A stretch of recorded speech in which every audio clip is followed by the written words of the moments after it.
Testemunho de fé, quando Deus escreve a história em meio ao deserto. O peso de uma noite sem respostas.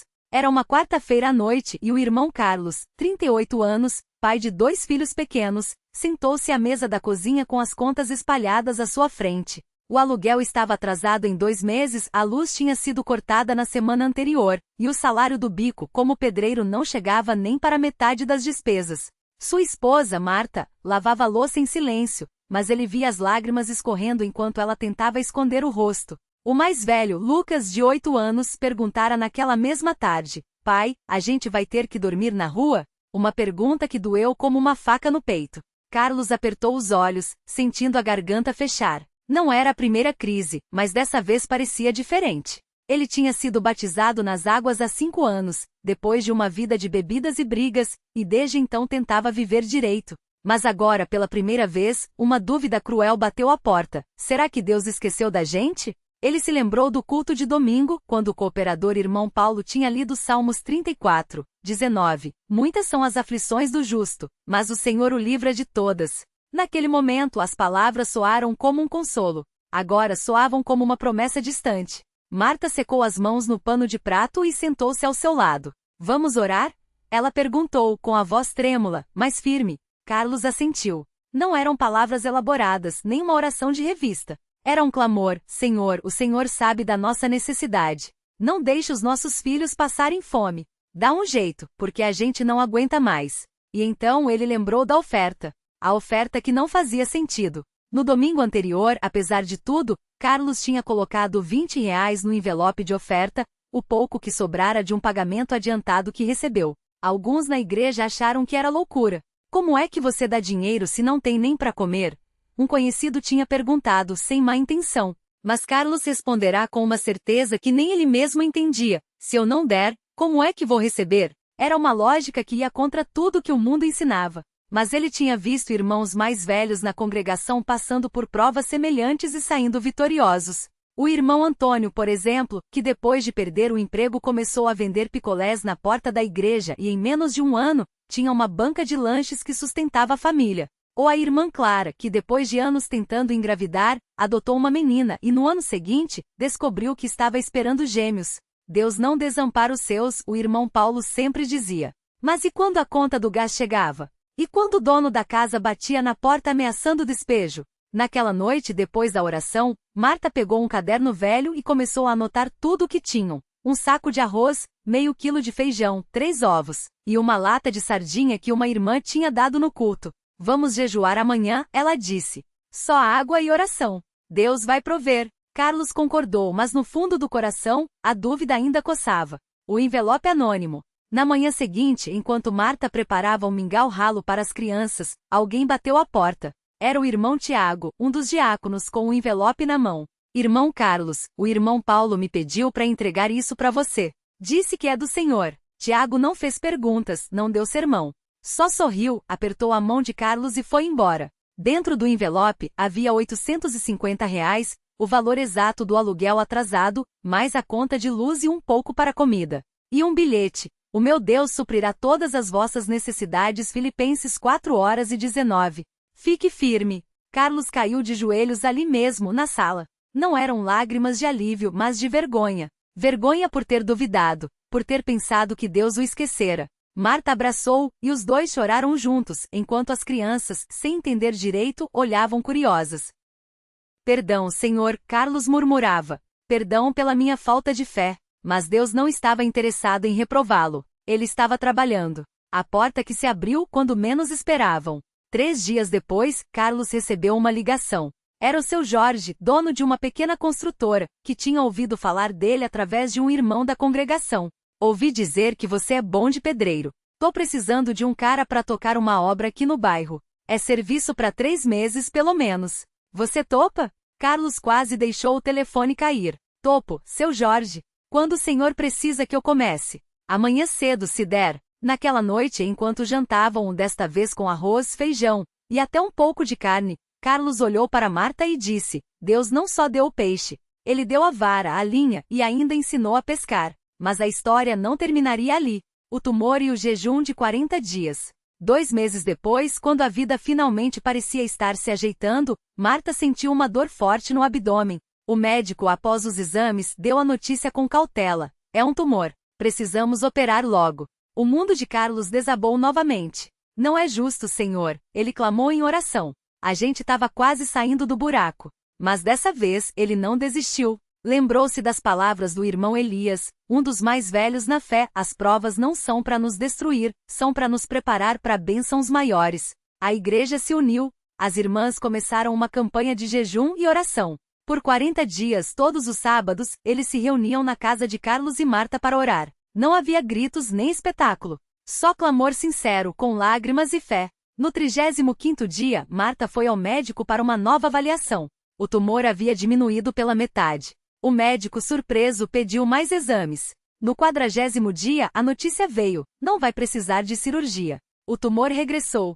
Não entendo como, mas está quase imperceptível. O médico não sabia explicar, mas eles sabiam. O jovem que voltou para casa. Enquanto isso, na congregação, um jovem de 19 anos, filho de um casal de irmãos, tinha se afastado. Rafael tinha caído nas drogas nas ruas e já não queria saber de igreja. Seus pais, irmão João e irmã Maria, choravam todas as noites, pedindo a Deus que trouxesse o filho de volta. Carlos, que agora ajudava nas visitas evangelísticas, sentiu no coração que deveria falar com Rafael. Ele o encontrou em um bar sujo, com os olhos vermelhos. Rafael, lembra quando você era criança e ia para a igreja? Lembra como era bom? O jovem riu amargamente. Isso foi há 1000 anos, irmão. Agora minha vida é essa aqui. Carlos não desistiu. Contou sua própria história, as brigas, a bebida, a vez que quase perdeu a família. Eu também achei que não tinha jeito. Mas Deus me tirou do lixo. E Ele pode fazer o mesmo por você. Rafael não respondeu na hora. Mas 3 dias depois, apareceu no culto de doutrina, cabisbaixo, com roupas surradas. Ao final da reunião, ele se levantou e disse, com a voz quebrada: eu quero ser batizado. Quero voltar para Deus. Naquele dia, quando Rafael saiu das águas, chorando e abraçando os pais, Carlos sentiu algo que não sentia há muito tempo: uma paz profunda. Não era alegria efêmera. Era certeza. Certeza de que Deus não só restaura, como usa os restaurados para restaurar outros. A lição que ficou. Hoje, 2 anos depois, Carlos é cooperador na congregação. Não é um homem rico, mas suas contas estão em dia. Marta está totalmente curada, e eles agora ajudam outras famílias em dificuldade. Rafael é um dos jovens mais ativos na igreja, e já levou 3 amigos para serem batizados. Mas o que mais marca Carlos não são as bênçãos materiais. É a lição que aprendeu no deserto. Deus não nos promete uma vida sem provas, mas promete estar conosco nelas. 2. A oferta não é um pagamento, é um ato de fé. Quando tudo falta, dar é um sinal de que confiamos em quem tudo tem. 3. As maiores vitórias começam quando achamos que tudo acabou. 4. Deus não nos tira das lutas só para nos abençoar.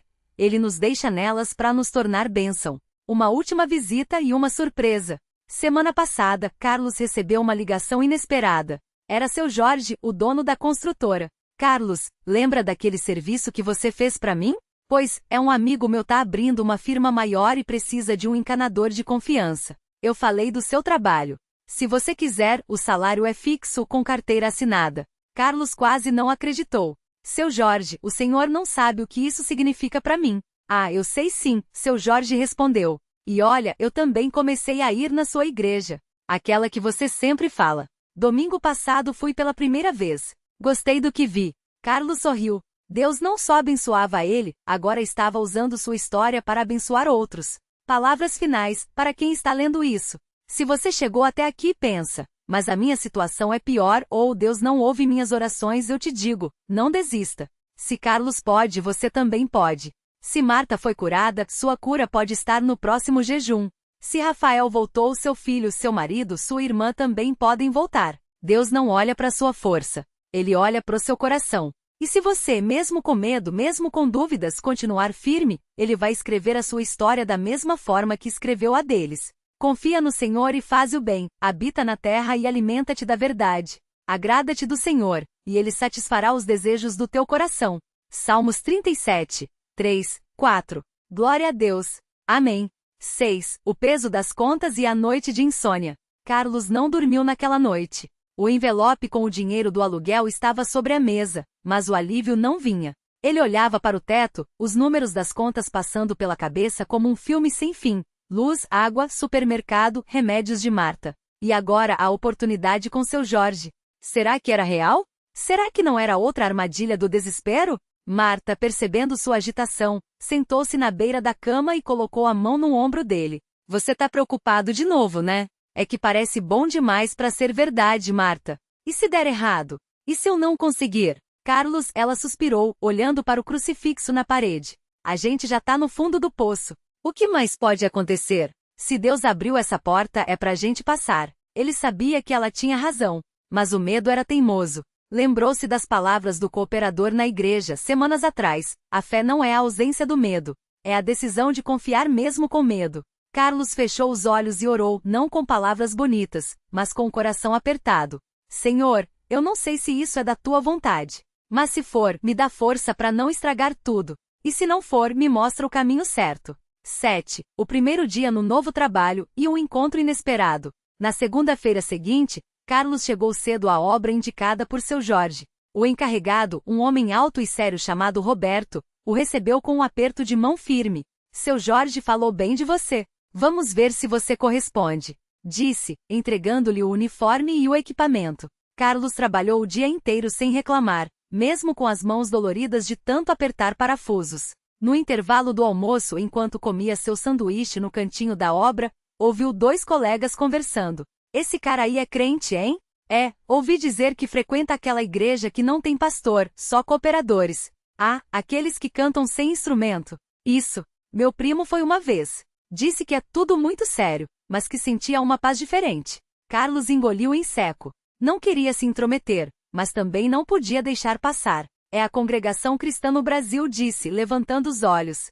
Se quiserem conhecer, podem ir domingo à noite, tem culto. Os dois olharam para ele, surpresos. Um deles, o mais novo, chamado Tiago, sorriu. Valeu, Carlos. Quem sabe um dia eu apareço. Naquele momento, Carlos entendeu. Deus não só havia lhe dado um emprego, havia lhe dado um campo de trabalho para o Evangelho. 8. Marta e a consulta que mudou tudo. Enquanto Carlos lutava com as contas, Marta enfrentava sua própria batalha. O tumor ainda estava lá, e as dores haviam voltado com mais força. Na consulta marcada com o doutora Silva, ela entrou no consultório com as mãos trêmulas. O médico examinou os exames, franziu a testa e então sorriu. Marta, não sei como, não sei porquê, mas o tumor regrediu. Não desapareceu completamente, mas está muito menor mesmo. Ela não conseguiu segurar as lágrimas. Doutor, eu e meu marido temos orado muito. Orações respondidas, então, ele disse, secando uma lágrima no próprio jaleco. Continue fazendo o que estiver fazendo. E volte daqui a 3 meses. Do caminho para casa, Marta parou na igreja. Não havia ninguém, só o silêncio do salão vazio. Ela ajoelhou-se ali mesmo no corredor e chorou de gratidão. Obrigada, Senhor. Não é o que eu queria ainda, mas é mais do que eu merecia. 9. O jovem que voltou, e a lição que Carlos aprendeu. Rafael não apareceu no domingo seguinte. Nem no outro. Carlos começou a desanimar, mas o cooperador o lembrou. Irmão, a semente foi plantada. Agora é esperar Deus regar. Até que numa quarta-feira à noite, enquanto Carlos ajudava a limpar o templo, ouviu passos rápidos na escada. Era Rafael sujo, com os olhos vermelhos. Carlos, eu preciso falar com você. E então, entre soluços, o jovem contou. Havia sido demitido, a namorada o deixará, e ele havia voltado a beber. Mas, no fundo do poço, lembrou-se das palavras de Carlos. Deus não desampara. Eu não aguento mais sozinho, Rafael disse, segurando as mãos. Me ajuda a voltar. Carlos não fez sermão. Não deu conselhos longos. Só abraçou o jovem e disse. Vem, a gente vai orar. Naquela noite Rafael chorou como uma criança. E na semana seguinte, estava no culto, sentado ao lado de Carlos, ouvindo a mensagem com atenção. Deus não só havia restaurado Rafael, havia usado a fraqueza de Carlos para fazê-lo. 10. A oferta que veio do nada, e o milagre no extrato. No final do mês, Carlos recebeu seu primeiro salário. Era pouco, mas suficiente para pagar as contas atrasadas e ainda sobrar um pouco. Quando foi ao banco sacar o dinheiro, porém, a atendente olhou para ele confusa. Senhor, tem um depósito aqui na sua conta que não foi identificado. É de uma empresa chamada Benefício Social Cristão. O valor é, ela digitou algo no computador, exatamente o que o senhor deve de aluguel e luz. Carlos sentiu o coração disparar. Mas quem fez isso? Não tem nome, só um código. Mas tem uma mensagem, Deus proveu. Ele saiu do banco tonto. Não era um valor enorme, mas era exatamente o que faltava. Em casa, Marta olhou para o comprovante e sorriu. Viu? Deus sabe das coisas antes da gente pedir. 11. A reunião de oração e a promessa cumprida. Naquela sexta-feira, a igreja marcou uma reunião de oração especial. Carlos e Marta foram, mesmo cansados. Durante a oração, um irmão que nem conheciam bem se aproximou e colocou a mão no ombro de Carlos. Irmão, o Senhor me mostrou que você tem lutado com medo. Mas ele diz, não temas porque eu sou contigo. Carlos sentiu algo quebrar dentro dele. Não era uma voz, não era uma visão, era uma certeza. Uma paz que ele não sentia há anos. Naquela noite, ele orou em voz alta pela primeira vez na vida, não com palavras ensaiadas, mas com o coração. Senhor, eu confio em ti. Não porque eu sou forte, mas porque tu és fiel. E quando saiu da igreja, soube, a batalha ainda não tinha acabado, mas a vitória já estava garantida. 12. O batismo de Rafael, e a festa no céu. 3 meses depois, Rafael estava pronto.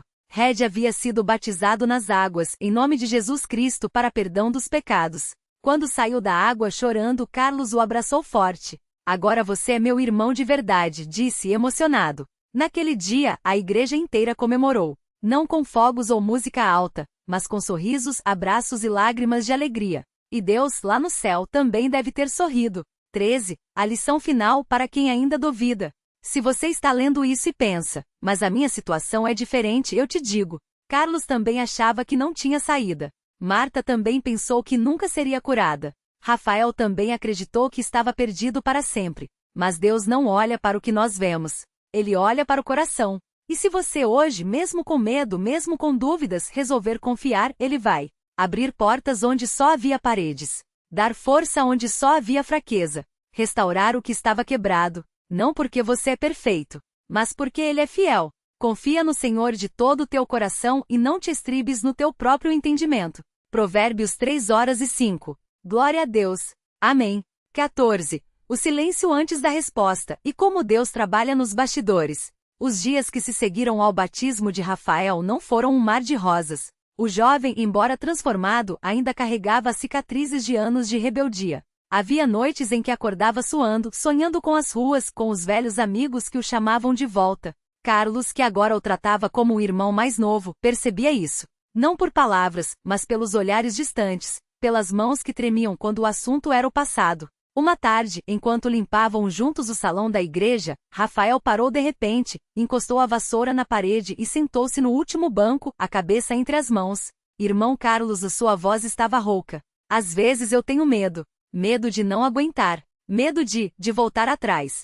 Carlos não respondeu logo. Sentou-se ao lado dele, olhando para frente, como se também estivesse buscando palavras. Depois de um tempo falou baixo, mas firme. Eu também tive medo, Rafael. Quando a Marta estava doente, quando as contas não fecharam, quando achei que ia perder tudo. O medo não é sinal de fraqueza. É sinal de que você está vivo. Mas sabe o que faz a diferença?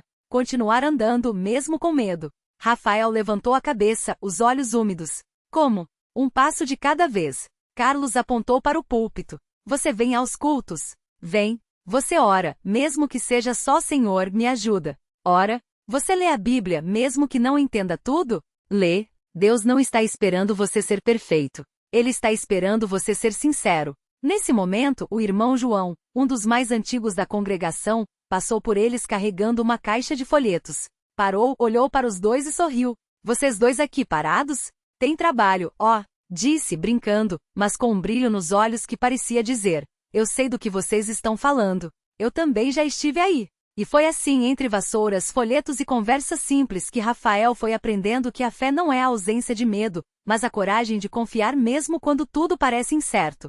15. A provação que veio como um tufão, e a oferta que mudou tudo. 2 meses depois, quando tudo parecia estar se ajeitando, Carlos recebeu uma notícia que o deixou paralisado. A empresa onde trabalhava há anos estava fechando. Não era uma demissão qualquer, era o fim de um ciclo. Ele tinha 45 anos, uma esposa que ainda fazia tratamento de manutenção e um filho adolescente em casa. O que fazer? Naquela noite sentou à mesa da cozinha com Marta, os papéis da rescisão espalhados. Ela não chorou, não gritou, apenas segurou a mão dele e disse: Deus não nos trouxe até aqui para nos abandonar agora. Mas as contas não esperavam. O aluguel vencia em uma semana. A despensa estava vazia. E pela primeira vez em anos, Carlos sentiu o desespero bater à porta.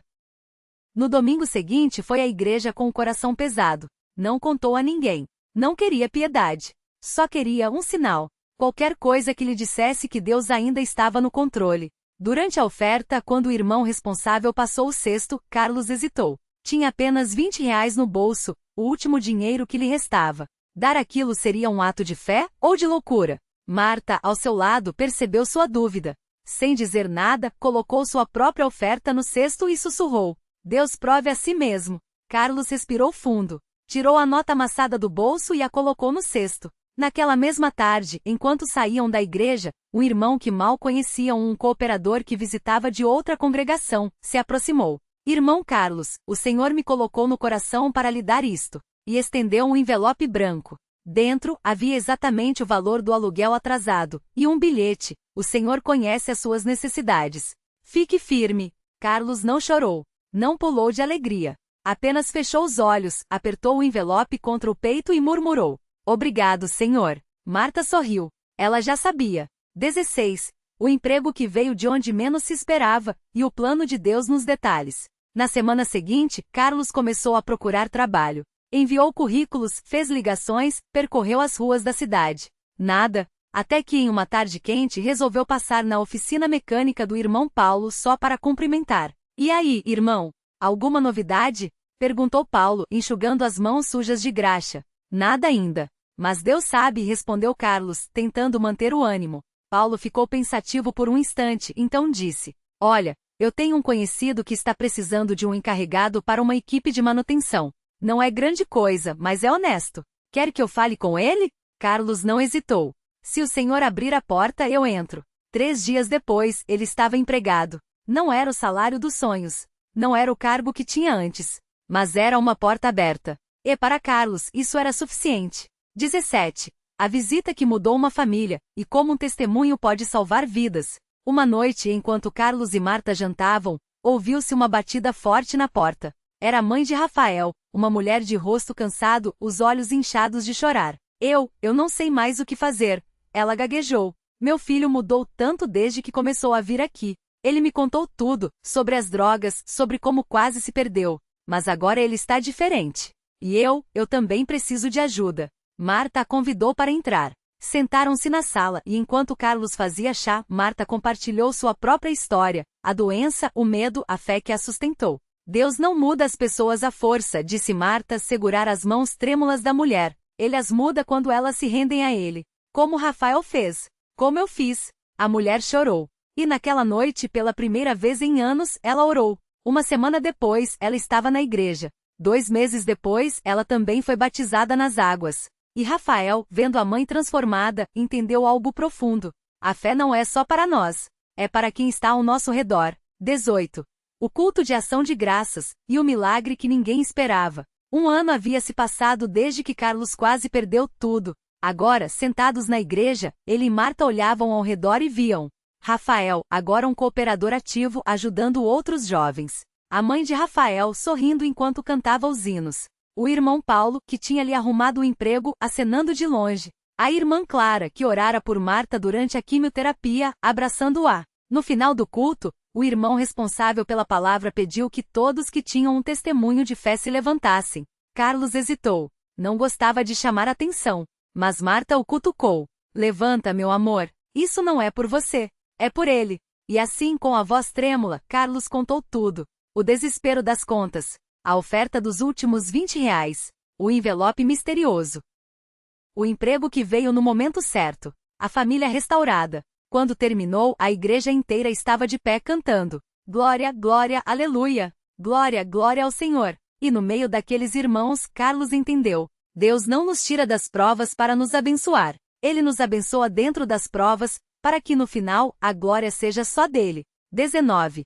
A última lição, e o convite que vale para você. Se você está lendo isto hoje e pensa, minha situação é pior, Deus não ouve minhas orações. Já tentei de tudo e nada mudou. Eu te digo, Carlos também pensou isso. Marta também duvidou. Rafael também achou que não tinha jeito. Mas eles continuaram firmes. E Deus nunca os deixou. Talvez você esteja esperando um milagre espetacular, um raio do céu, uma voz trovejando. Mas Deus geralmente age assim, através de um irmão que te entrega um envelope, de um emprego que aparece quando você menos espera, de uma palavra simples, mas no momento certo, de uma mudança lenta quase imperceptível, até que um dia você olha para trás e vê, eu não sou mais o mesmo. Então, se hoje você está com medo, Deus é o seu refúgio. Sem saída, Ele abre caminhos. Cansado de lutar, Ele dá forças. Não desista agora, porque a história de Carlos, Marta e Rafael não é sobre eles. É sobre um Deus que não desiste de você.